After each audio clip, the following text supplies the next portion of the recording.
Ayun guys, medyo nagka-problema tayo ngayon dito sa Toyota 1GD. Problema ko dito, wala siyang reverse assist line. Nawala siya, tapos nagkaroon siya nitong exclamation mark. Kahit mo ito wala. Turn, wala.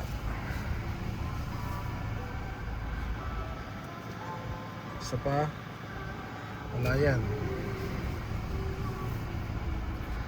So, dapat nandito siya. May lalabas dapat na yellow na line dyan. Kahit ito wala nang mga labas. Ito para mag full screen na naman siya. So dito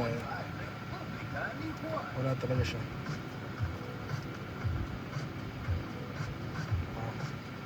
Tapos meron siyang exclamation. Kaya natin gawin. Binidyo ko na rin to para ma-share ko sa inyo.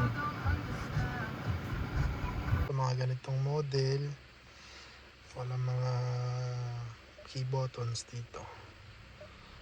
Wala siyang key buttons. Yung key buttons lang niya itong home, volume up, volume down, tsaka voice recognition. Sa anong to, dapat nasa ano kayo? Nasa yung sensor niyo nakakasagap siya ng sunlight or ilaw. Hindi siya obra pag wala siyang sunlight.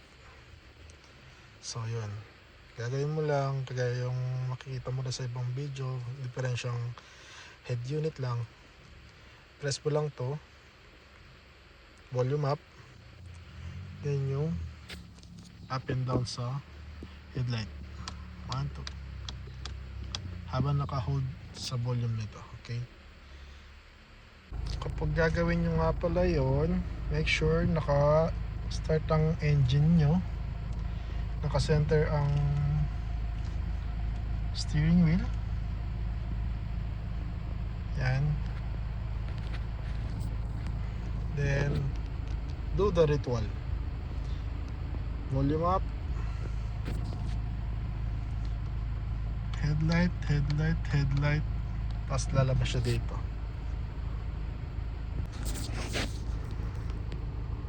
Yan, lalabas siya.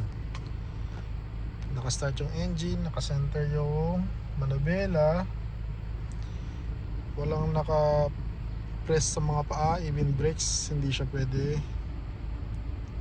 Ayun, lalabas siya. Tapos pinutin mo lang to, OV. Yan. Tapos yung steering angle settings, hold mo lang yan, kahit na parang di pwedeng hold mo lang, lalabas yan. Then next, then steering center memorize, pindutin mo lang yun. Yung steering wheel mo, sagad mo sa right, then sagad mo sa left. No need to turn it back. Then press mo lang tong max steering wheel angle memorize. Yan, then back, then off mo yan. Turn off the engine,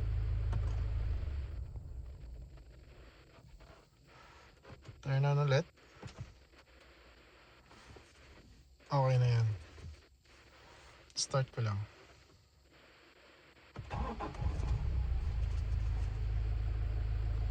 Lalabas na yung yellow guidelines natin.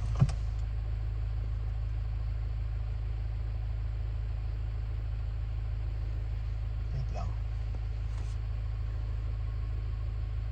Okay. Tapos reverse. Sa akin manual siya. Ayun. Yan. Okay na. Ciao.